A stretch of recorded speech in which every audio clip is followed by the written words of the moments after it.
बागवानी एवं राजस्व मंत्री जगत सिंह नेगी ने कहा कि सरकार द्वारा पेश किए गए स्टाम्प ड्यूटी संशोधन विधेयक को लेकर विपक्ष गुमराह करने की कोशिश कर रहा है। जब भी कोई भी किसी भी किस्म का लेन देन करते हैं, जैसे हम कोई जमीन खरीदते हैं या जमीन को बेचते हैं, उसमें स्टाम्प ड्यूटी आम नागरिक को भी देनी पड़ती है, जो 8% निर्धारित की गई है। और जब कोई बड़ी कंपनी या कोई छोटी कंपनी एक दूसरे से मर्ज हो जाती है, तो उस समय कोई भी किसी किस्म की स्टाम्प ड्यूटी नहीं देते हैं, जबकि वह ट्रांजैक्शन एक किस्म से लेन देन है में किसी प्रकार की स्टाम्प ड्यूटी नहीं ली जाती है। वहीं बागवानी के मुद्दे को लेकर विपक्ष के प्रदर्शन पर जगत सिंह नेगी ने कहा कि आज की तारीख में सेब किलो के हिसाब से बिक रहा है। हमने जो गारंटी दी थी उसको शुरू कर दिया है। पहली बार हिमाचल प्रदेश में सेब किलो के हिसाब से बिका है और आज बागवानों के चेहरों पर खुशी है। सेब 200 रुपए किलो तक गया है, जो पहले बहुत कम दामों पर जाता था। बागवानी एवं राजस्व मंत्री जगत सिंह नेगी ने कहा कि विपक्ष मुद्दाहीन है। प्रधानमंत्री जब चुनावों में हिमाचल प्रदेश आए थे तो उन्होंने आश्वासन दिया था कि विदेश से आने वाले सेब के ऊपर इंपोर्ट ड्यूटी अधिक लगाई जाएगी, लेकिन इसको कम कर दिया गया। इससे बाहर जो सेब बिक रहा है वह हमारे देश के अंदर आएगा और हमारे देश के अंदर जो सेब है उसको उचित दाम नहीं मिलेगा।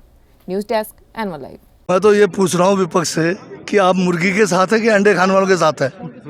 तो अगर मुर्गी को रखना है तो मुर्गी को हिसाब से रखना पड़ेगा उसको, और अगर मुर्गी के साथ आप जाएंगे तो फिर अंडे वालों का क्या होगा? स्टैंप ड्यूटी आप जो है ये बताया गया कि बहुत ज़्यादा बढ़ जाएगी, उससे जो है इसमें थोड़ा इसमें कन्फ्यूजन क्रिएट कर रहे हैं।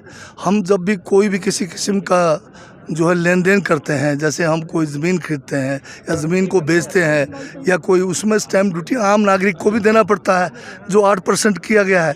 और जब कोई बड़ी कंपनी या कोई छोटी कंपनी जो है एक दूसरे से मर्ज हो जाते हैं या अमेलगेट होते हैं, तो उस समय ये कोई भी किसी किस्म का स्टैम्प ड्यूटी नहीं देते हैं, जबकि वो जो ट्रांजैक्शन है वो भी एक किस्म से जो है लेन देन है, कन्वेंस है। तो अभी तक जो है ये प्रावधान नहीं था कि उनसे जो है कोई किसी किस्म का स्टैम्प ड्यूटी नहीं लिया जाता था। तो जो है अब जो बड़े बड़े कंपनी है, जो कोई छोटी कंपनी जो सिक कंपनी है, वो जो बड़े कंपनी के साथ अमेलगेट होते हैं या मर्ज होते हैं, तो जो बड़ी कंपनी है वो देगी स्टैम्प ड्यूटी। तो स्टैम्प ड्यूटी 8% ही किया है। जो आम नागरिक अगर कोई ज़मीन का लेन देन करते हैं, कोई किसी किस्म का गिफ्ट करते हैं, उनको भी 8% है। तो बड़ी कंपनियों को क्यों नहीं देना चाहिए, ये मेरा प्रश्न है। बागवान कब तक जो है वो सेब का मूल्य तय कर पाएंगे, क्योंकि विपक्ष ने आज जो है वो नहीं, बागवान जो है सेब का मूल्य तब तय कर पाएंगे जब हमने नियम बना दिए हैं।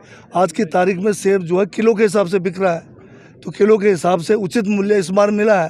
तो यही एक सबसे बड़ी जो है कि किसानों को उचित मूल्य दिलाना हमारा जो है, जो एक हमने गारंटी दी थी उसको हमने शुरू कर दिया है।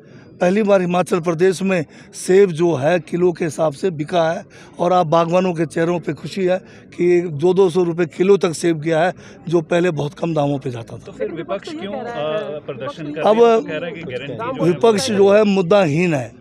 अब माननीय प्रधानमंत्री जी जब हिमाचल प्रदेश में आए थे चुनाव के दौरान, उन्होंने ये भी हमें आश्वासन दिया था कि बाहर का जो सेब है जो देश के अंदर आ रहा है, चाहे यूएसए का है, चाहे इधर से आपका चाइना का सेब है, ऑस्ट्रेलिया का सेब है, उसके ऊपर जो है ये ड्यूटी ज़्यादा लगाएंगे। अब जो 75% पहले जो ड्यूटी था उसको इन्होंने कम करके 50 कर दिया। अभी हाल में जब जो है G20 हुआ, उसमें जो यूएसए वालों को खुश करने के लिए अब बोल दिया कि 50% से भी कम करके अब तो 20% पे ला दिया। इसका मतलब क्या हुआ कि बाहर के देशों में जो सेब नहीं बिक रहा है वो सारा का सारा जो है हमारे देश के अंदर बना जाएगा और हमारे जो देश के अंदर जो सेब है उसको उचित दाम नहीं मिलेगा। ये उनको सोचना चाहिए।